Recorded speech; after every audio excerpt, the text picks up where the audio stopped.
السلام عليكم ورحمة الله وبركاته. قال رب اشرح لي صدري ويسر لي أمري واحلل عقدة من لساني يفقهوا قولي ربي زدني علما وفهما يا فتى. بسم الله الرحمن الرحيم. الحمد لله نحمده ونستعينه ونستغفره ونؤمن به ونتوكل عليه ونعوذ بالله من شرور أنفسنا ومن سيئات أعمالنا. من يهده الله فلا مضل له ومن يضلل فلا هادي له. ونشهد أن لا إله إلا الله وحده لا شريك له ونشهد أن سيدنا ونبينا مولانا محمدا عبده ورسوله. أما بعد فقد قال الله تعالى في القرآن العظيم والفرقان المجيد. أعوذ بالله من الشيطان الرجيم بفضل بسم الله الرحمن الرحيم. أولم يروا إلى الطير فوقهم صافات ويقبض ما يمسكهن إلا الرحمن إنه بكل شيء بصير. صدق الله العظيم. وقال نبينا صلى الله عليه وسلم الدين النصيحة أو كما قال عليه الصلاة والسلام. اللهم صل على محمد وعلى آل محمد كما صليت على إبراهيم وعلى آل إبراهيم إنك حميد مجيد. اللهم بارك على محمد وعلى آل محمد كما باركت على إبراهيم وعلى آل إبراهيم إنك حميد مجيد. இந்த உலகத்தில் உள்ள அனைத்து ஜீவராசிகளையும் படைத்து பரிபாலிக்கூடிய ஏக அல்லாஹ்வுக்கே எல்லா புகழும் உரித்தாகட்டுமாக. இப்படிதான் வாழ வேண்டும், இப்படிதான் நடக்க வேண்டும், இப்படிதான் பேச வேண்டும் என்று கற்றுக் கொடுத்த நம்முடைய நாயகம் ஸல்லல்லாஹு அலைஹி வஸல்லம் அவர்கள் மீதும் அவர்களுடைய சொல்லை செயலை அப்படியே பின்பற்றி வாழ்ந்திய சத்திய சஹாபாக்கள், தாபின்கள், தபா தாபின்கள், குறிப்பாக இந்த ஜும்மா தொழுகைக்கு வருகை தந்திருக்கும் நம் அனைவரின் மீதும் அல்லாஹ்வுடைய சாந்தியும் சமாதானமும் என்றென்றும் நிலவட்டுமாக. ஆமீன். கண்ணியத்துக்குரியவர்களே, அல்லாஹ்வின் நல்லடியார்களே, நாம் ஒவ்வொரு வாரமும் சொல்லப்படக்கூடிய விஷயம்தான் நபிகள் நாயகம் ஸல்லல்லாஹு அலைஹி வஸல்லம் அவர்கள் சொல்லியிருக்கின்றார்கள். யார் ஒருவர் ஜும்மாவுடைய தினத்தன்று பாங்கு சொல்லப்பட்ட உடனே மிக சீக்கிரமாக பள்ளிக்கு விரைந்து வந்து யாரிடத்திலும் பேசாமல் அவர்களுக்குண்டான இடத்தில் உட்கார்ந்து இந்த குத்துபாவையும் இந்த தொழுகையும் முடிக்கின்றாரோ அவர்கள் இந்த வாரம் முதல் வரக்கூடிய வாரம் வரை அவர்கள் செய்த சிறிய பாவங்கள் அனைத்தையும் மன்னிக்கப்படுகின்றன என்று நபிகள் நாயகம் ஸல்லல்லாஹு அலைஹி வஸல்லம் அவர்கள் சொல்லியிருக்கின்றார்கள். அந்த வகையில் நாம் எல்லோரும் சீக்கிரமாக வந்து இங்கு சொல்லப்படக்கூடிய விஷயங்களை கேட்டு அதன் பிரகாரம் அமல் செய்வதற்குண்டான பாக்கியத்தை அல்லாஹு தஆலா நம் அனைவருக்கும் தந்தருள் புரிவானாக. மேலும் இங்கு சொல்லப்படக்கூடிய விஷயங்களை கேட்டு நம்முடைய வீட்டில் இருக்கக்கூடிய பெண்களிடத்திலும் சொல்லி அவர்களும் அதற்குண்டான நன்மைகளை பெறுவதற்குண்டான பாக்கியத்தை அல்லாஹு தஆலா நம் அனைவருக்கும் தந்தருள் புரிவானாக. கண்ணியத்துக்குரியவர்களே, அல்லாஹ்வின் நல்லடியார்களே, அல்லாஹு தஆலா இந்த மனித படைப்பை சொல்லும்போது இந்த மனித படைப்பை ஒரு உன்னதமான படைப்பு என்று சொல்லி காட்டுகின்றான். அஷ்ரகுல் மஹ்லூகாத், இந்த படைப்பினங்களிலே மிக நல்ல ஒரு படைப்பு, மிக ஆரோக்கியமான படைப்பு, மிக சந்தோஷமான ஒரு படைப்பு எது என்று சொன்னால் அது மனித படைப்பு தான். மனிதர்களுக்கு அப்பாற்பட்ட எந்த ஒரு படைப்பையும் இந்த உலகத்தில் மெய்சிலிக்க சொல்ல முடியாது. அது அல்லாஹ்வும் சொல்லி காட்டுகின்றான். கண்ணியத்துக்குரியவர்களே, அல்லாஹ்வின் நல்லடியார்களே, இந்த உலகத்தில் எத்தனையோ படைப்புகள் அல்லாஹ் தஆலா படைத்து இருந்தாலும் கூட நாம் இந்த வாரத்தில் பார்க்கக்கூடிய ஒரு படைப்பு என்னவென்று சொன்னால் பறவைகள் என்ற ஒரு படைப்பு. இந்த பறவைகளினால் நம்மவர்களுக்கு என்ன ஒரு பாடம், படிப்பினை என்பதையெல்லாம் நாம் பார்க்க இருக்கின்றோம். கண்ணியத்துக்குரியவர்களே, அல்லாஹ்வின் நல்லடியார்களே, இந்த பறவைகள் எப்படிப்பட்ட படைப்பு என்று சொன்னால், அல்லாஹ்விற்கு மிகவும் விருப்பமான ஒரு படைப்பு. மனிதர்களுக்கு பிறகு ஒரு அல்லாஹ்விற்கு மிகவும் பிடித்தமான ஒரு படைப்பு எது என்று சொன்னால் பறவைகள் என்று சொல்லப்படுகிறது. ஏன், என்ன காரணம் என்று சொன்னால், மனிதர்கள் அல்லாஹ்விற்கு மிகவும் பிரியமானவர்கள், மனிதர்கள் அல்லாஹ்வுக்கு மிகவும் நல்லவர்கள்.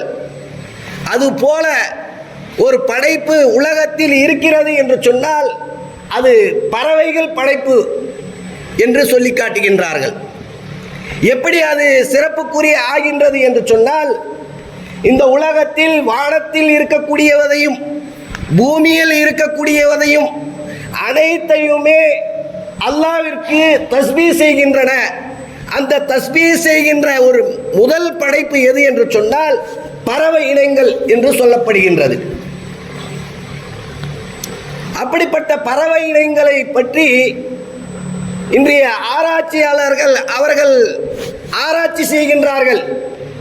அப்படி ஆராய்ச்சி செய்து அவர்களும் சொல்லி காட்டுகின்றார்கள், மனிதர்களுக்கு பிறகு ஒரு சிறந்த படைப்பு எது என்று சொன்னால் அது பறவைகள் படைப்பு என்று சொல்லி காட்டுகின்றார்கள்.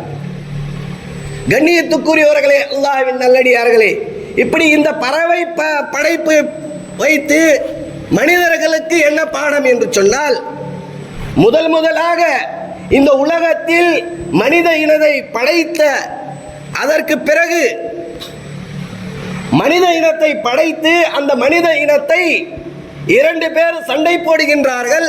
அந்த சண்டையில் ஒருவர் மௌத்தாகி விடுகின்றார். அந்த மௌத்தை எப்படி அடைப்பது என்பது கூட இந்த மனிதர்களுக்கு தெரியாத பட்சத்தில் இந்த பறவையினை தான் காட்டி கொடுத்தது. முதலாக ஆதம் அலைஹிஸ்ஸலாத்து வஸ்ஸலாம் அவர்களை படைக்கப்பட்டார்கள். அவர்களுக்கு பிறந்த குழந்தை ஹாபில் காபில் என்ற இந்த 2 குழந்தைகளும் ஒரு பெண்ணிற்காக அவர்கள் சண்டை போட்டு 2 பேருக்கு ஒருவர் மௌத்தாகி விடுகின்றார்.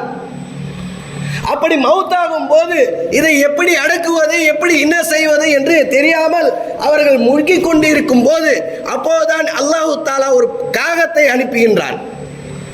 இந்த காகத்தை பார்த்து இந்த மனிதன் எப்படி அடக்க வேண்டும் என்று பார்த்துக்கொள் என்று அல்லாஹ் என்ன செய்கின்றான், ஒரு காகத்தை அனுப்புகின்றான்.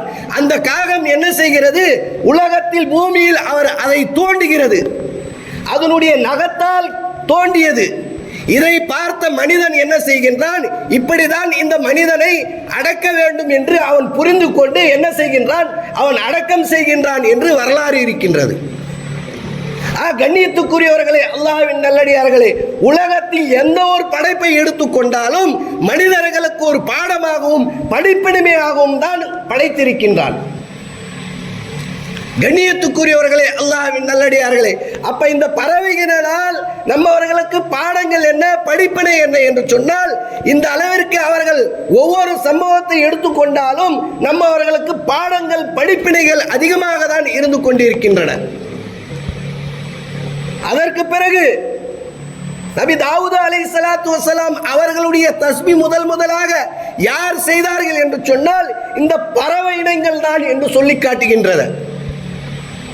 மனிதர்களை விட மனிதர்கள் அவர்கள் கற்றுக்கொள்வதற்கு முன்பாகவே இந்த பறவை இனங்கள் அவர்கள் கற்று அவர்கள் தஸ்பீஹ் செய்தன என்று சொல்லி காட்டுகின்றார்கள். கண்ணியத்துக்குரியவர்களே, அல்லாஹ்வின் நல்லடியார்களே, இப்படிப்பட்ட ஒரு மிருகங்களை எடுத்துக்கொண்டாலும் சரி அல்லது பறவை இனங்களை எடுத்துக்கொண்டாலும் சரி, எந்த ஒரு படைப்பை எடுத்துக்கொண்டாலும் நம்மவர்களுக்கு மனிதர்களுக்கு ஒரு பாடமாகவும் படிப்பினையாகவும் இருந்து கொண்டிருக்கின்றன என்பதை தெரிய வருகின்றது. அதைதான் அல்லாஹ் தஆலா அவனுடைய திருமறையில் சொல்லி காட்டுவான். அவலம் யரௌ இலத்தைரி ஃபௌகவும் வயக்பின் மா யும்சிகுன்ன இல்லர் ரஹ்மான், இன்னொரு இடத்தில் இல்லல்லாஹ் என்று சொல்லி காட்டுகின்றான். அதனுடைய அர்த்தம் என்னவென்று சொன்னால், மனிதர்களுக்கு மேல் இந்த உலகத்தில் மனிதர்கள் இருக்கின்றார்கள் அல்லவா, அவர்களுக்கு மேல் ஆகாயத்தில் பறந்து கொண்டிருக்கின்றன பறவைகள்.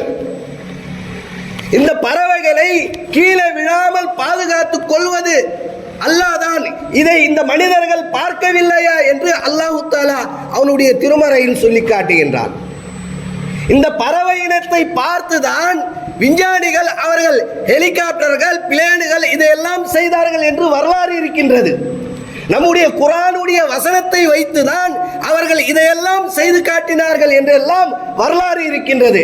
கண்ணியத்துக்குரியவர்களே, அல்லாஹ்வின் நல்லடியார்களே, இந்த வசனத்தில் அல்லாஹ் தஆலா என்ன சொல்லி காட்டுகின்றான் என்று சொன்னால், மனிதர்கள் இந்த உலகத்தில் நடமாடுகிறார்கள். அவர்களுக்கு மேல் ஒரு ஆகாயத்தில் ஒரு பறவைகள் பறந்து கொண்டிருக்கின்றன.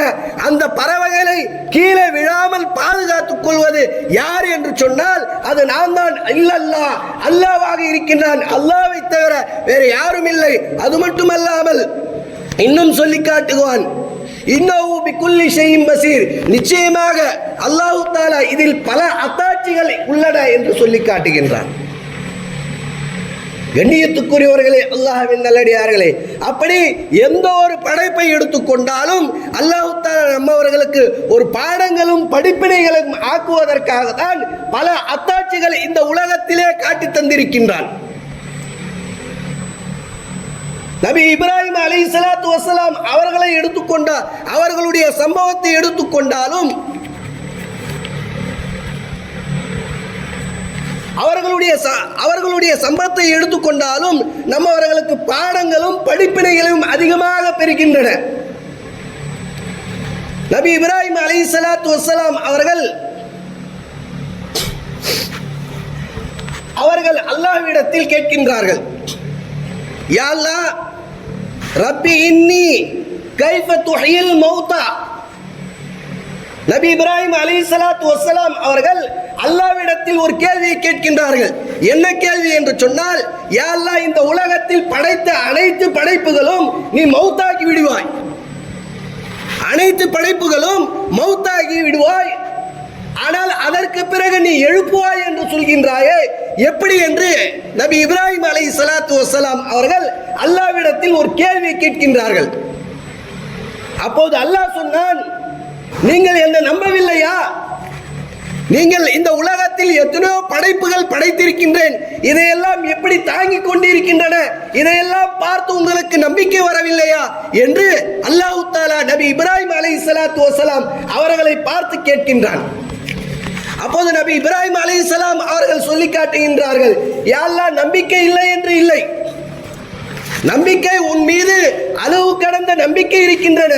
ஆனாலும் கூட இந்த இப்படி ஒரு விஷயத்தை நீ சொல்லி இருக்கின்றாயே, இந்த விஷயத்தை என் கண் முன்னால் செய்து காட்டினால் எனக்கு ஒரு நல்லதாக இருக்கும் என்று நபி இப்ராஹிம் அலைஹிஸ்ஸலாத்து வஸ்ஸலாம் அவர்கள் இந்த விஷயத்தை சொல்லி காட்டுகின்றார். அதே போன்று அல்லாஹ்விடத்தில் நபி இப்ராஹிம் அலைஹிஸ்ஸலாம் அவர்கள் கேட்டார்கள் அல்லவா, அதற்காக வேண்டி அல்லாஹ் தஆலா என்ன செய்தான் என்று சொன்னால், நபி இப்ராஹிம் அலைஹிஸ்ஸலாத்து வஸ்ஸலாம் அவர்களிடத்தில் சொல்லி காட்டுகின்றான், நீர் ஒரு 4 பறவைகளை நீங்கள் பிடித்து வைத்துக் கொள்ளுங்கள். 4 பறவைகள் நீங்கள் பிடித்து வைத்துக் கொள்ளுங்கள். அது எப்படிப்பட்ட பறவை என்று சொன்னால், அந்த பறவைகளை நீங்கள் எடுத்து வந்து நீங்கள் பழகி வைத்துக் கொள்ளுங்கள். எப்படி பழகி வைத்துக் கொள்ளும் என்று சொன்னால், நீங்கள் கூப்பிட்டால் உடனே ஓடி வர வேண்டும். அப்படி பழகி கொள்ளுங்கள். நபி இப்ராஹிம் அலைஹிஸ்ஸலாத்து வஸ்ஸலாம் அவர்களை பார்த்து அல்லாஹ் இந்த விஷயத்தை சொல்லி காட்டுகின்றான். ஏன்? அவர்களுக்கு நம்பிக்கை இல்லாமல் அல்ல, அல்லாஹ்விடத்தில் நம்பிக்கை இல்லாமல் இல்லை. ஆனாலும் கூட அவனிடத்தில் அல்லாஹ்விடத்தில் ஒரு கேள்வியை கேட்க வேண்டும், அதை தெரிந்து கொள்ள வேண்டும் என்ற ஒரு விஷயத்திற்காக அல்லாஹ்விடத்தில் கேட்கின்றார்கள். அதே போன்று அல்லாஹ் என்ன செய்கின்றான், ஒரு 4 பறவைகளை பிடித்து வந்து நீங்கள் வளர்க்குங்கள், நீங்கள் பழகி கொள்ளுங்கள். நீங்கள் எப்படிப்பட்ட பழகி என்று சொன்னால், நீங்கள் வா என்று சொன்னால் வர வேண்டும், போ என்று சொன்னால் அது போக வேண்டும், அப்படி பழகி கொள்ளுங்கள் என்று அல்லாஹ் தஆலா நபி இப்ராஹிம் அலைஹிஸ்ஸலாத்து வஸ்ஸலாம் அவர்களுக்கு சொல்லி காட்டுகின்றார். அதே போன்று நபி இப்ராஹிம் அலைஹிஸ்ஸலாத்து வஸ்ஸலாம் அவர்கள் 4 பறவைகளை பிடித்து கொண்டு அவர்கள் வளர்க்கின்றார்கள்.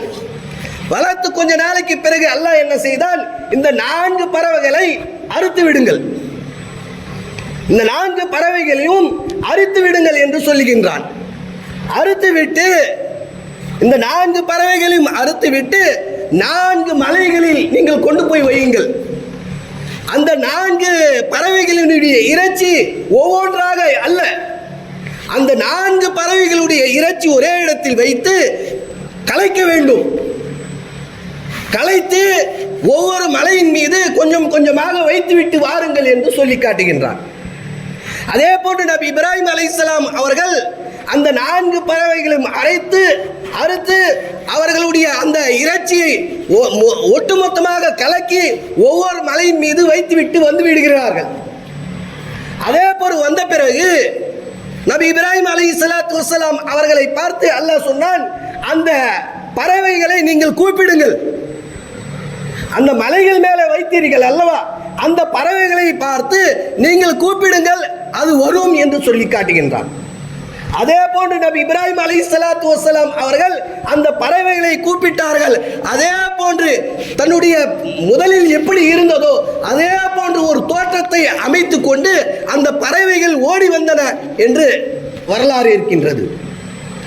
கண்ணியத்துக்குரியவர்களே, அல்லாஹ்வின் நல்லடியார்களே, இந்த சம்பவத்தை எதற்காக சொல்லுகிறேன் என்று சொன்னால், இப்படிப்பட்ட பறவைகளில் கூட நம்மவர்களுக்கு பாடமும் படிப்பினையும் இருக்கின்றது என்று சொல்லி காட்டுகின்றார்கள். இன்னும் முஃபஸ்ஸிரீன்கள் சொல்லி காட்டுகின்றார்கள், இந்த 4 பறவைகளையும் சொல்லி காட்டுகின்றார்கள். இந்த 4 பறவைகள் எப்படிப்பட்ட பறவைகள் என்று சொன்னால், இந்த 4 பறவைகள், ஒன்று மயில். இந்த 4 பறவைகள் நபி இப்ராஹிம் அலைஹிஸ்ஸலாம் அவர்கள் அறுத்தார்கள் அல்லவா, அந்த 4 பறவைகளின் பெயரும் சொல்லி காட்டுகின்றார்கள். ஒன்று மயில், இரண்டாவது காகம், மூன்றாவது சேவல், நான்காவது புறா. இந்த 4 பறவைகளுடைய பற்றி தன்மைகளை பற்றியும் சொல்லி காட்டுகின்றார்கள். எப்படிப்பட்டது என்று சொன்னால், மயிலுடைய தன்மை என்னவென்று சொன்னால், மயிலுடைய தன்மை அதனுடைய தோற்றம் அழகு. அந்த அழகை கொண்டு அந்த மயில் என்ன செய்யுமாம், பெருமை காட்டுமாம், பெருமைப்படுத்துமாம். என்னை விட இந்த உலகத்தில் யாராவது அழகு உண்டா என்று எல்லாம் இந்த மயில் கேள்வி கேட்கின்ற அந்த நிலைமைக்கு இருக்கின்றது அல்லவா.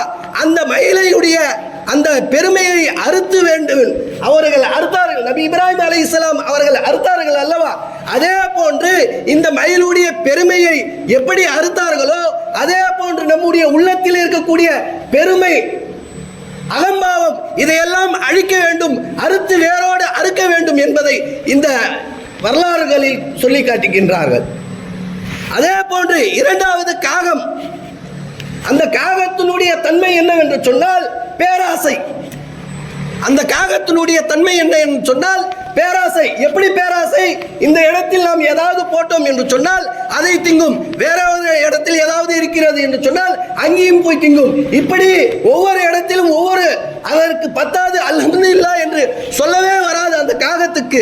இப்படிப்பட்ட ஒரு பேராசை அந்த காகத்துக்கு இருக்கின்றன. இப்படிப்பட்ட பேராசை மனிதனுடைய உள்ளத்தில் வரக்கூடாது. அதனால் தான் இந்த காகத்தை அறுத்தோம் என்று சொல்லி காட்டுகின்றார்கள். மூன்றாவது சேவல். இதனுடைய தன்மை என்னவென்று சொன்னால் மனோ இச்சை அதிகம். இந்த சேவல் என்று சொல்லப்படுகிறது, அதனுடைய தன்மை என்னவென்று சொன்னால் சேவலுக்கு மனோ ஆசைகள், மனோ இச்சைகள் அதிகம். எதை பார்த்தாலும் அதற்கு பின்னாலே ஓடும். அது போன்ற இந்த மனோ இச்சையை கட்டுப்படுத்த இந்த மனிதனுடைய உள்ளத்தில் அல்லாஹ்வுடைய பயம் வந்து அதை அடைக்க வேண்டும். இப்படிப்பட்ட சேவலை அவர்கள் அறுத்தார்கள். நான்காவது சொன்னார்கள் புறா. ஒரு ரிவாயத்தில் புறா என்று வருகிறது, ஒரு ரிவாயத்தில் கழுகு என்று வருகிறது. கழுகுடைய தன்மை என்னவென்று சொன்னால் அதற்கு அதிகமாக கோபம் வருமாம். கழுகுக்கு அதிகமாக கோபம் வரும். இந்த கோபத்தை மென்று மிருகுவதற்காக இந்த கழுகை அறுத்தார்கள் என்று வரலாறு சொல்லி காட்டுகின்றன. இது போன்ற நம்முடைய பறவைகளை வைத்து இப்படிப்பட்ட நல்ல உள்ளங்களை வளர்க்க வேண்டும். நம்முடைய உள்ளத்திலிருந்து இப்படிப்பட்ட கசடுகளை, பேராசைகளை, பெருமைகளை, இப்படிப்பட்ட கசடுகளை எல்லாம் அகற்ற வேண்டும் என்பதற்காக வேண்டிதான் அல்லாஹ் தஆலா இந்த பறவைகளினுடைய படைப்பை படைத்து நம்மவர்களுக்கு பாடமும் படிப்பனையும் சொல்லி காட்டுகின்றான். கண்ணியத்துக்குரியவர்களே, அல்லாஹ்வின் நல்லடியார்களே, இப்படி சம்பவங்கள் எத்தனையோ சம்பவங்கள் இருக்கின்றன, சொல்லிக்கொண்டே போகலாம். பறவைகளை பற்றி சொல்லும் போது நபி ஸல்லல்லாஹு அலைஹி வஸல்லம் அவர்கள் சொல்லி காட்டுகின்றார்கள். என்னவென்று சொன்னால், இந்த உலகத்தில்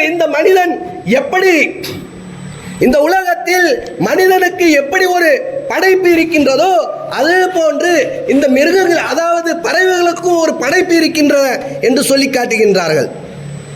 நம்மளை போன்று ஒரு சமுதாயம் இருக்கிறது இந்த உலகத்தில் என்று சொன்னால், இது பறவைகளுடைய சமுதாயம் இருக்கின்றது என்று சொல்லி காட்டுகின்றார்கள். அந்த பறவைகள் எப்படி நம்மவர்களுக்கு ஒரு 5 தன்மைகள் இருக்கின்றனவோ அதே போன்று இந்த பறவைகளுக்கும் 5 தன்மைகள் இருக்கின்றன.